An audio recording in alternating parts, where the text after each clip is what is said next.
ବୃନ୍ଦାବନପୁର ଗାଁ ନିକଟ ଜଙ୍ଗଲରୁ ଖପୁରୀ ଓ ହାଡ଼ ଠାବ ହୋଇଛି। ତେବେ ଏହି ହାଡ଼ ଓ ଖପୁରୀ କାହାର ଏବଂ ଏଠାରେ କିଭଳି ପଡ଼ିଛି ତାହା ଅସ୍ପଷ୍ଟ ରହିଛି। सूचना प्रकार रविवार दिन स्थानीय किछि लोक जंगल को जीवा बेले गोटे साइकेल छिड़ा होई रहिबा सहित पाखरे खपुरी और हाड़ पड़ी रहितिबा देखिबाकु पाई पाटपुर थाना को खबर देइथिले। खबर पाई पाटपुर थाना अधिकारी पहुंची तदंत आरंभ करिसथि।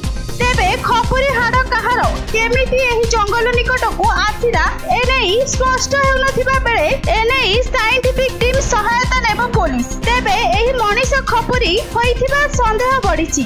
केही आत्महत्या करिछि ना हत्या करा जाइछि ताहा शव व्यवच्छेद रिपोर्ट आसिला परे ही स्पष्ट होई परिबो। गंजाम रु भगवान पाढ़ी को रिपोर्ट न्यूज.in।